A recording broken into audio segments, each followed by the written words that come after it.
What is quite obvious is that the value from a monetary point of view of these brands is significant when it comes to the impact on economies.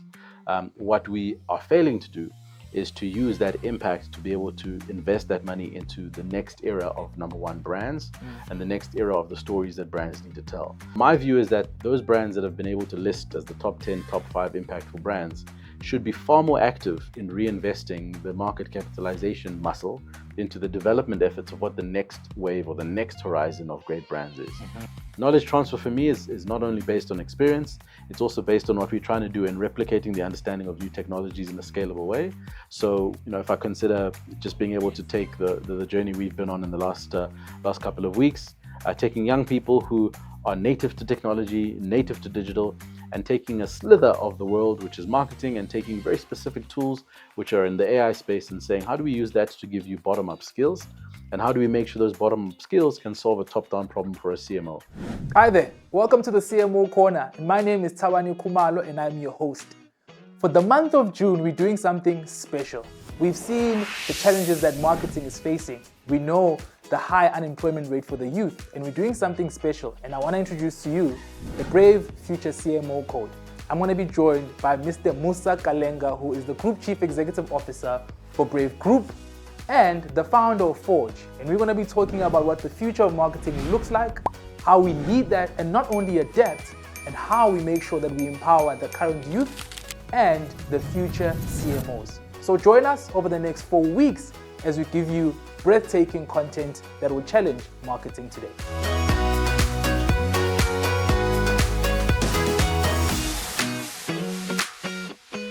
Home run!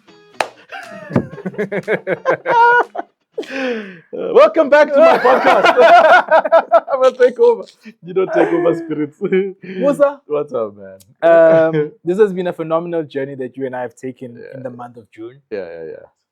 We set out on a clear mission, uplifting the youth, leveraging technology's growth and contribution in the marketing world, and what the future looks like.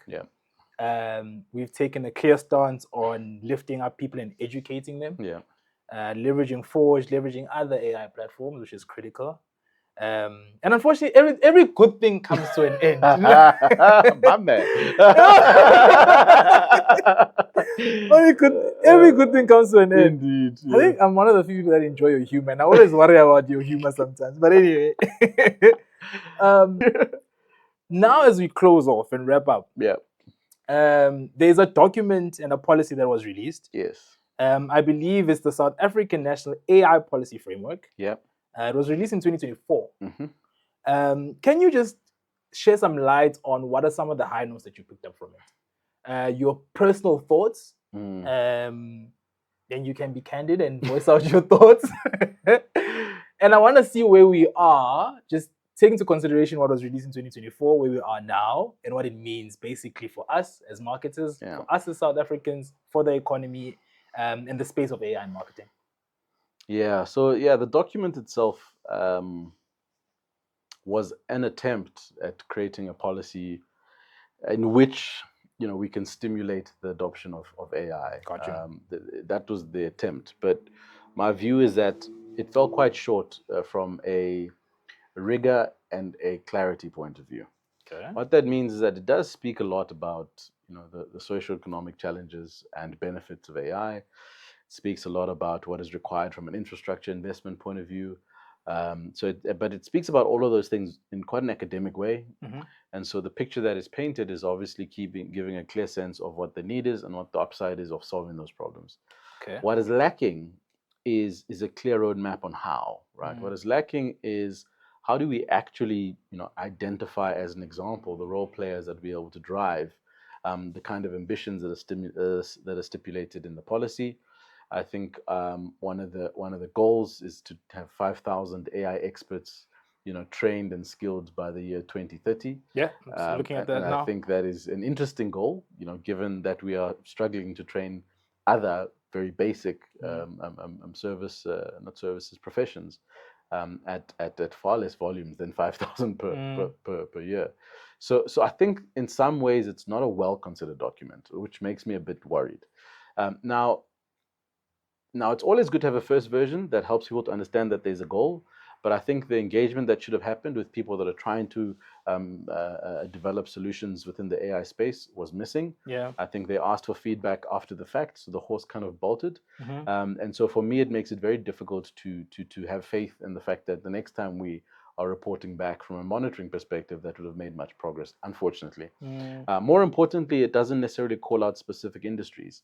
We're in the advertising, marketing, and communications sector, and I would have expected some kind of work group set up or some kind of official platform where we can showcase technologies like Forge and others, right? So that there is visibility, there's an understanding of how we can work together, the work streams that'll be able to drive the progress, etc.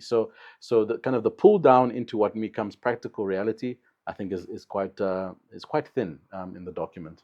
So what do you think are the next steps then in improving it? Like, what's the way forward from where we were, what, 3 years ago? Yeah, so number one, they've invited commentary. I've written one or two pieces giving my point of view in terms of what should happen, and hopefully that information is taken into consideration.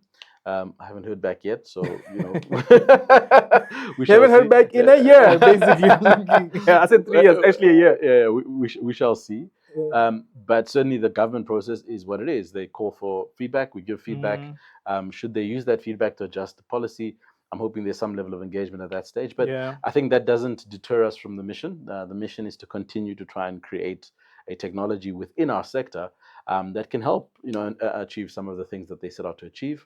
The fact that sometimes the bottom and the top don't connect is not always the perfect scenario, but we will continue from the ground up to drive the innovation that we believe can move the advertising sector forward. Now, as an industry, is there anything you think, personal opinion here, we can actually do to help the government in instances like these? Yes, there is. They feel stuck to me. Yeah, they do. So the importance of what we've tried to do with the Empty Cup crew is that we are trying to create case studies to show the government, to say, hey, here's a group of young people that we've trained on AI. This is what has happened as a result of their training. They now are potentially economically active citizens that can be employed somewhere. Yes. Now it's a microcosm, but it is something that we can take to them and say, remember that thing we told you that we wanted to do and that we thought you should be doing?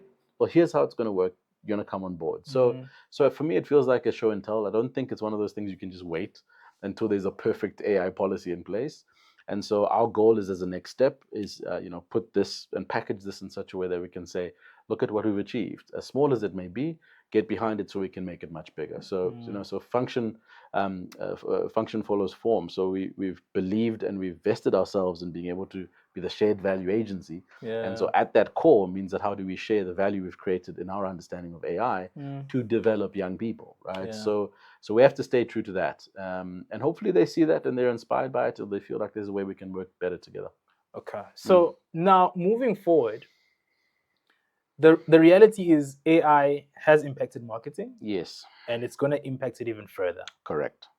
Before we get to what that means for all of us, in the current state, I want you to double click possibly for me on the impact of marketing in this economy of ours, and how it actually contributes to better our economy. Yeah, so Tebe Kalafeng is a wonderful stalwart, and he's been on a mission to define the value and contribution of global brands, and specifically he's double clicked on African brands. So he's got a brand index that effectively tracks the contribution of African brands to African economies. What is quite obvious is that the value from a monetary point of view of these brands is significant when it comes to the impact on economies. What we are failing to do is to use that impact to be able to invest that money into the next era of number one brands and the next era of the stories that brands need to tell.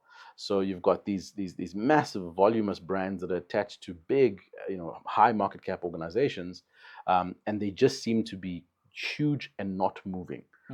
My view is that those brands that have been able to list as the top 10, top 5 impactful brands should be far more active in reinvesting the market capitalization muscle into the development efforts of what the next wave or the next horizon of great brands is. A part of that is a practical thing, right? A part of that is saying, in our suite of services, we are now working. I'm using a bad example. Momo is now, out of MTN. It's our next play from a technology point of view. We're going to then invest in Momo as a business. How do we bring marketers that are younger to be able to build this Momo brand for the next 10 or 20 years? You're matching one of their fintech plays with a younger audience of people that can move it forward. Where a technology like Forge enters is that, well, if you're going to build this Momo brand into the next 10 years and you're going to use new generation marketers, you might just need a new generation technology to do that, right? So then you line it up quite nicely. So you got these massive brands that are valued at, high valuations, big market caps. They can really use their muscle to start to stimulate the industry. The second thing is, I suppose, what we all believe and know to be true is how do we think wholesale about ensuring that there's knowledge transfer happening from the top down and from the bottom up. Knowledge transfer for me is not only based on experience, it's also based on what we're trying to do in replicating the understanding of new technologies in a scalable way. So, if I consider just being able to take the journey we've been on in the last couple of weeks, taking young people who are native to technology, native to digital, and taking a slither of the world, which is marketing, and taking very specific tools which are in the AI space and saying, how do we use that to give you bottom-up skills? And how do we make sure those bottom-up skills can solve a top-down problem for a CMO? So I think those kind of initiatives and projects need to be called out more. When we are engaging with CMOs and we put some of these things to them, I think in many instances they see the theoretical benefit, but I'm not necessarily seeing the level of uptake that says I'm going to put my money where my mouth is. But I'm hoping that'll change. I think it's just a matter of time in as far as us being able to realize that the level of creativity and marketing output is going down, and therefore something different has to be done. That's not my opinion. It's, if you look at the Lories and all these awards, it's going down, right? So we have to do something different. So on that score, continuing to do what we've already done is just not good enough. And the value of the youth, because right now we're releasing this content, it's specific for Youth Month. It's specific to the job that you have solely decided to do and build the youth in the marketing and the creative space with the tech crew. What's the value of the youth currently in our economy and in line with our industry as well? So I've always believed at every stage of any technology that when you develop young people in the technology context, you're doing a very clear job. You're not doing a job of helping them understand the technology first, then you can use the technology, because they're already native to this thing. So the tech crew, we didn't have to spend a lot of time convincing them of the argument to use AI, right? You didn't have to spend a lot. You just have to say, this is what it does, this one does one, and then they get it. Then you just have to say, okay, now that you get that, here's how you use it to solve a problem. So the value of the youth is that technology to them comes a second nature. Whereas if I take an older marketer, an older strategist, you're doing two jobs. You're now first convincing them that ChatGPT is here to stay. What is ChatGPT? It's not Google. Is it not Google? What is it? Then now, before you even get to the value, you're having to convince them of the technology. By the time they're convinced that, oh, I know what ChatGPT is, the ship has sailed. So pick your battles. When you go straight to the youth, you don't have to do that initial upfront job. You get them compliant on technologies that can build the future, and then you teach them how to problem solve. And then you teach them how to problem solve, and you refine that problem solving, and you put them in context where you test that ability to problem solve. And I think that's a far better way to get the value of youth. They have two things on their side. They've got time. They've got a native understanding of these technologies, and they bring a different point of view to us, older marketers, as we call it. And so our job then is almost the curation job, right? Our job is now to cherry pick what is great, not only in terms of ideas and content, but also those young people who show up with the right attitude and the right way to go about developing themselves. So I think that's the invitation for young people. It really is the invitation. And if anything, I would say that AI technologies in this day and age allow you to basically own your future, own your destiny. Waiting for someone to teach you how to code, to build a website that you could sell T-shirts on, that could potentially make you 1,000 rand here and there. Nowadays that you can do that on your own, right? So that really is the invitation. And for those that are doing it, I'm seeing that they're getting a lot of value. Lovely. And for the industry, going into the future, what are you hoping to see more of in line with our industry in marketing and the adoption of AI? And maybe there's another layer to that in asking ourselves, where are we in relation to the rest of the world? Because I'm interested to understand how we can potentially fast track so we can catch up. I personally think we're behind. And in a global environment, we are part of the world. There's no need for us to be. I think gone are the days where you're the emerging market and you need to. We've got phenomenal brains in the country. that could literally set us up for success? Yeah. I'm always conflicted with this particular subject because my personal opinion is that the industry is just not doing enough. I feel like there is more of a desire to preserve the heritage of what the good old advertising days used to be than there is to disrupt and figure out what the future of advertising is. That's the sentiment I get. Does that mean that there's nothing happening? No, there's stuff happening. It's in very small pockets. There's some green shoots here and there, but by and large, the sentiment I get is almost anti-future in a weird way, right? Because if I look at some of the platforms that govern advertising, marketing, and communications, the type of conversations that are happening are not future fit conversations. The type of conversations are, yo, we can see that the future is there. Yo, we can see we're irrelevant, but let's continue being irrelevant. Which for me saddens me. Yeah. There's a work stream that's supposed to be the work stream that solves for the future all of a sudden, but us as an organization, we're not necessarily the work stream must solve for that. And that's not any way to respond to what's currently happening, right? So I think a revolution is required, not an evolution. And certainly the discussions that are happening around the table feel more like self-preservation than active disruption to try and figure out what happens next. And so back to the equation where I said the clients often ask us, why would we invest in a technology that basically kills us or makes us redundant, is because we are trying to think about the future. We're not thinking about the active preservation of what we did well 10 years ago.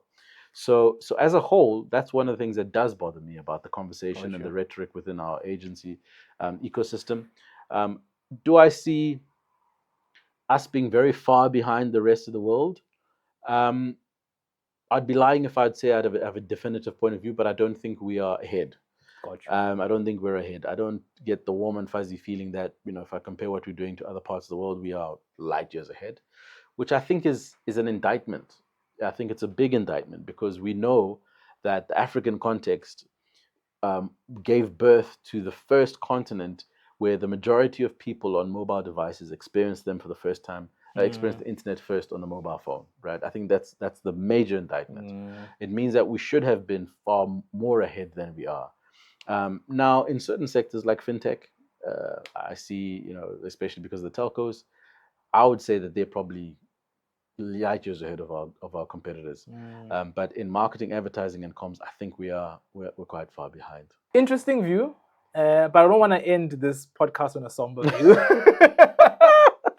I don't want people to feel like, oh, we were on a high, and then, oh my goodness, what a doom and depressing gloom. And I say that to say one of the other things we also wanted to touch on, because I think it was important to just shape the economy conversation, where we are, where the youth is, and potentially where the industry is.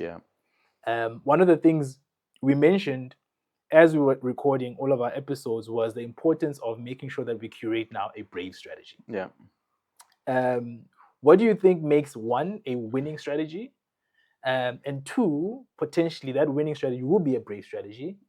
But I'm thinking about it now in the context of where we currently are and how we shift that to the technical digital world that we are moving fast into. So the principle, the philosophical principle of strategy is choice, right?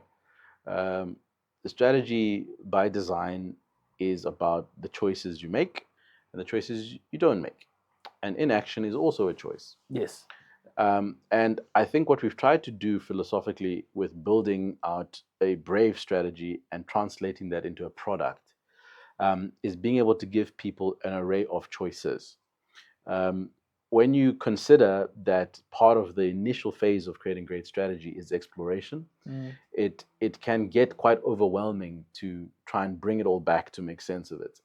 And so when people start, thinking about strategy, you can get very overwhelmed based on the number of things that potentially you have to solve for.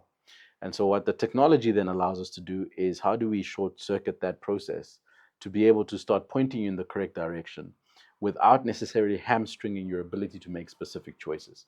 So when we think about the practical application in the context of Forged by Brave, once you've been able to get a quality scored brief, the strategy development process still allows you enough information to be able to go wide enough And it also provides the human in the loop intervention to be able to narrow it down to make the right strategic choices for your brand or your campaign. Got you.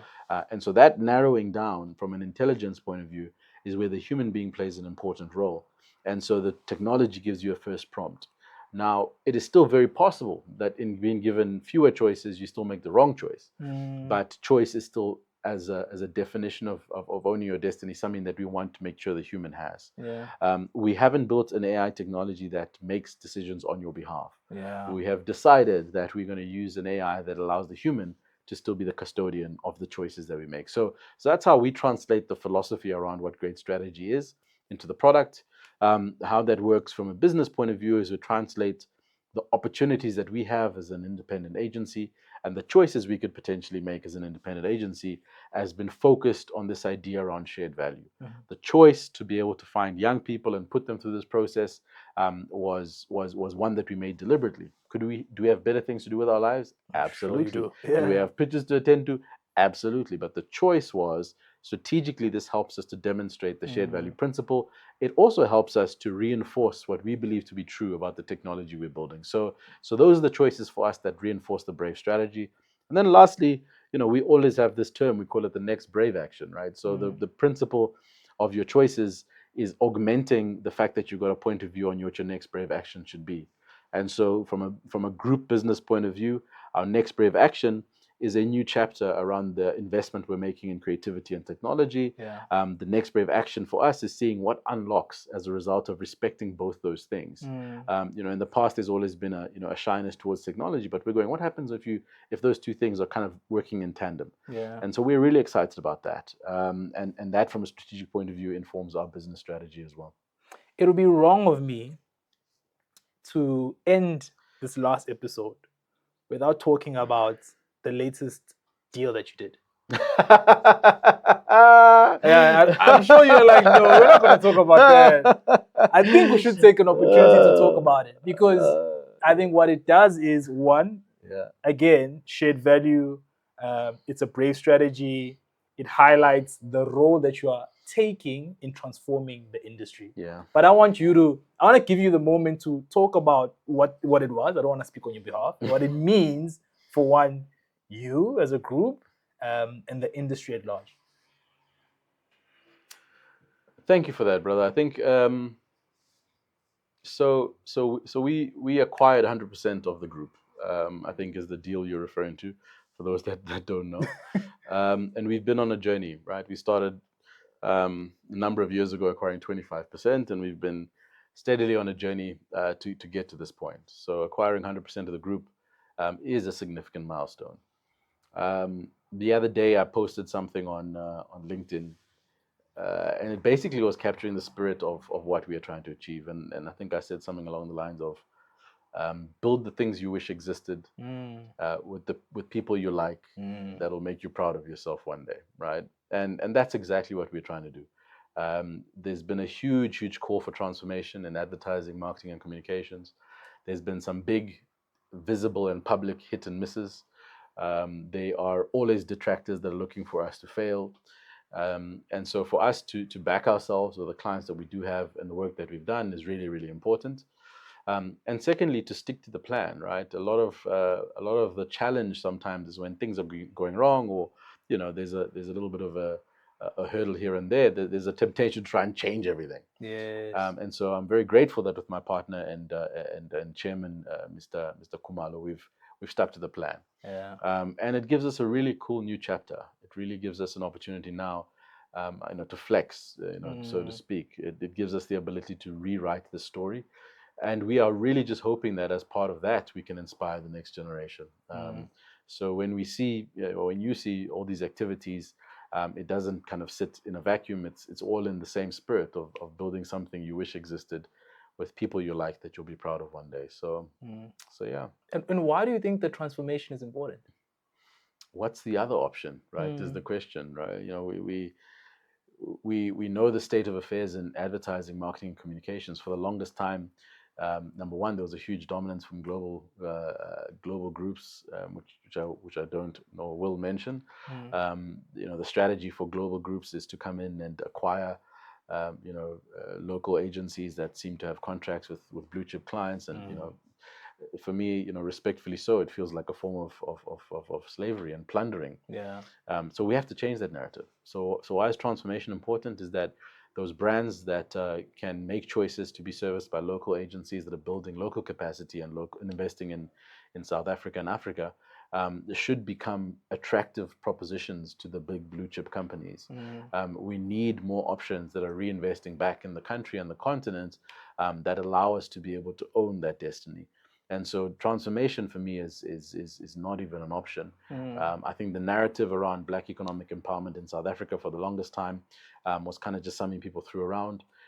We've never traded off the fact that we are Black, because I was like, well, why would you say you're Black when you're Black?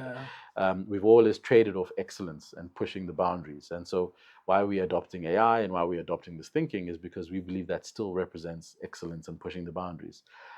So transformation is going to be key. I also see with young people that we bring into the industry, the tech crew also included, is that when they look up and they see, oh wow, you know what, we've got a GCEO that's like me, looks like me, sounds like me, tells jokes like me, despite what Tabani says, that inspires confidence. Yeah. That inspires confidence. When I worked in global tech, I remember the first time I saw a Black global technology executive on stage standing next to Mark Zuckerberg.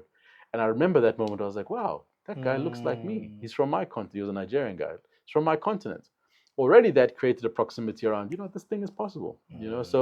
So not to be cheesy, I hope that there's a very clear signal to young people out there that in June 16, Black Child, it is possible. And hopefully this is a demonstration of that helps them to understand that there's proof points that we are trying to do what we need to do to transform.